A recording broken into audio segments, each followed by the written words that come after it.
लिया। मेरा नाम है अखिल और ये है राम वाल्मीकि जी। मानव इस कलयुग में गोस्वामी तुलसीदास जी के रूप में जन्मे और उन्होंने मानव जाति के उद्धार के लिए संवत 1631 में रामचरितमानस की कथा का आरंभ किया। गोस्वामी जी स्वयं कहते हैं कि 4 वेद, 18 पुराण और सभी शास्त्रों को पढ़ने का फल आपको रामचरितमानस से मिल जाता है। राम जी की कथा सबसे पहले शिव जी माता पार्वती को सुनाते हैं। रामचरितमानस के बालकांड में आपको बहुत सारी कथाएं मिल जाएंगी, जैसे सती माता का भ्रम और उनके द्वारा राम जी की परीक्षा, शिव जी द्वारा सती माता का त्यागा जाना, सती माता का दक्ष यज्ञ में जाना और पति के अपमान से दुखी होकर योगाग्नि से देह त्यागना, और फिर पार्वती जी का जन्म और शिव विवाह। परंतु राम जी के अवतार लेने के 2 मुख्य कारण रामचरितमानस में आप जान पाएंगे। पहला, मनु और शत्रुपा का 10,000 वर्षों तक का कठिन तप, जहां वो प्रभु से कहते हैं कि हमें आप जैसा पुत्र प्राप्त हो, जिसके उत्तर में करुणा निधान भगवान कहते हैं, ऐसा ही हो हे राजन, मैं अपना सामान कहां जाकर खोजूं? अतः स्वयं ही आकर तुम्हारा पुत्र बनूंगा। और दूसरा कारण नारद मुनि का भगवान विष्णु को दिया गया श्राप। तुमने मुझे ठगा है, अतः अपने किए का फल अवश्य पाओगे। तुमने हमारा रूप बंदर सा बना दिया, अब बंदर ही तुम्हारी सहायता करेंगे। तुमने मेरा बड़ा आहित किया है, इसलिए तुम्हें भी स्त्री वियोग में दुखोगे। एक ओर जहां राम जन्म की भूमिका बन रही थी, वहीं पुलत्स्य ऋषि के कुल में जन्म हुआ भाइयों समेत 10 सर और 20 भुजाओं वाले प्रचंड पराक्रमी रावण और उसके भाइयों ने ब्रह्मा जी की तपस्या कर उनसे वरदान मांगा। रावण ने कहा, हे जगदीश्वर, वानर और मानव, इन 2 जातियों को छोड़कर हम किसी के मारे ना मरे। और कुंभकर्ण सरस्वती जी के प्रभाव के चलते इंद्रासन के स्थान पर निद्रासन का वर मांग बैठे, और विभीषण ने प्रभु चरणों में निष्काम प्रेम का वरदान मांगा। चलिए आगे बढ़ते हैं और आते हैं राजा दशरथ पर, जिन्हें ग्लानि थी कि उन्हें कोई पुत्र नहीं था। गुरु वशिष्ठ के कहे अनुसार महाराज दशरथ ने ऋषि श्रृंगी को बुलाकर पुत्र कामेष्ठी यज्ञ किया, जहां अग्निदेव स्वयं हाथ में चरु यानी कि खीर लिए प्रकट हुए, और इस खीर के प्रभाव से तीनों रानियां यानी माता कौशल्या, माता कैकेयी और माता सुमित्रा गर्भवती हुईं, और चैत्र मास के शुक्ल पक्ष की 9वीं तिथि को दोपहर के समय प्रभु श्री राम का प्राकट्य हुआ। 9वीं तिथि मधुमास पुनीता,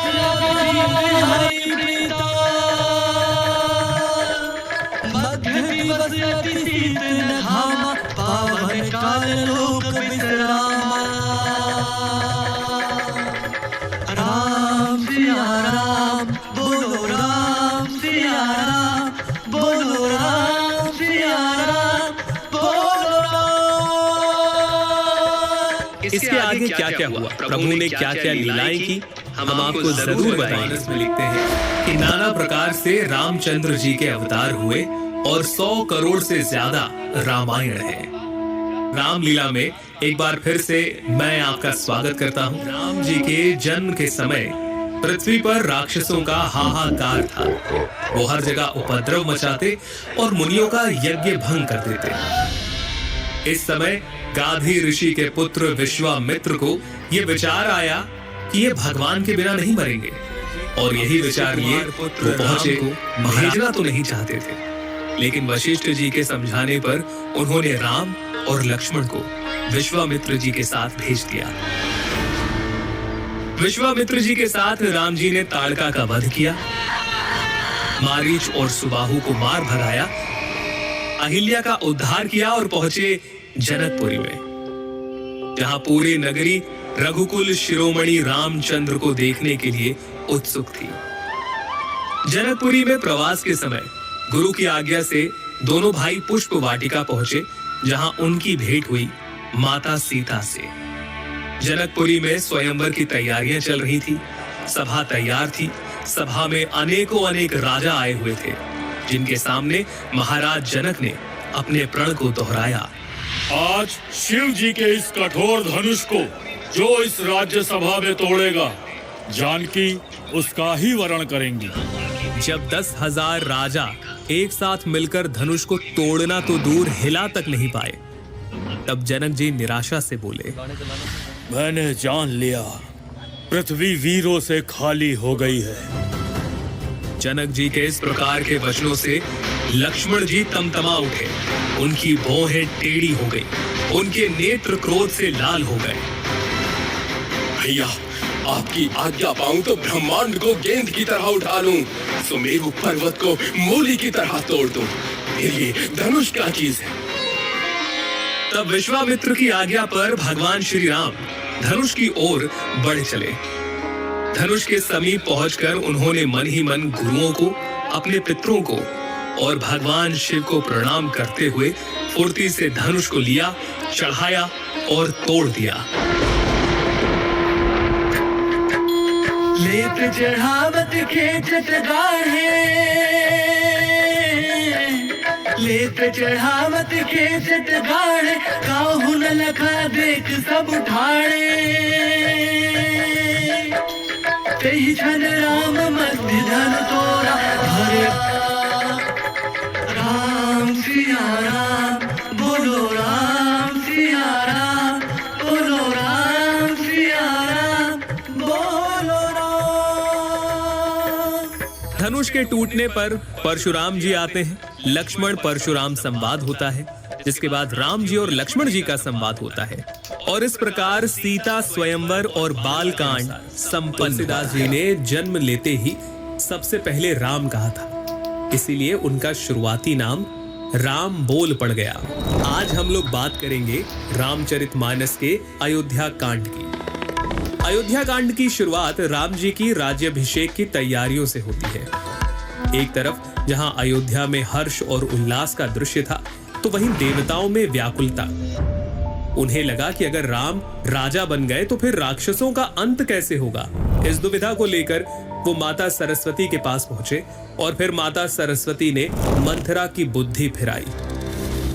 मंथरा ने कैकई से कहा, यदि कल राम का राज तिलक हो गया, तब समझना कि विधाता ने तुम्हारे लिए विपत्ति का बीज बो दिया।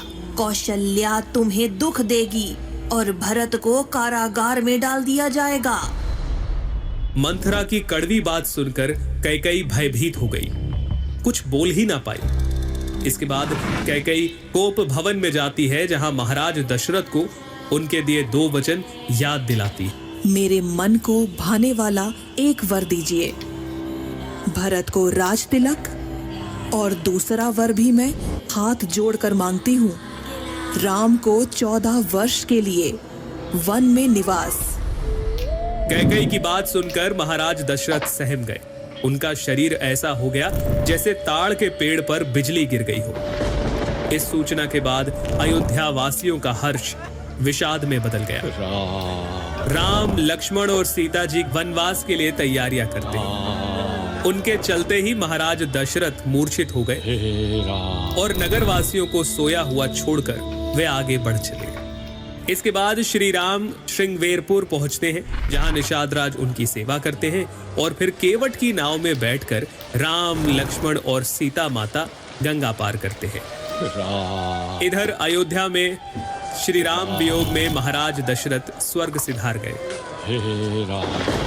और अयोध्या में वापस आकर जब भरत जी को सारे घटनाक्रम का पता चलता है, तो उनके सारे अंग क्रोध की अग्नि में जलने लगते हैं। अपनी तूने सारे कुल का नाश कर दिया। यदि तेरी इतनी ही बुरी रुचि थी तो मुझे जन्म लेते ही मार क्यों नहीं दिया?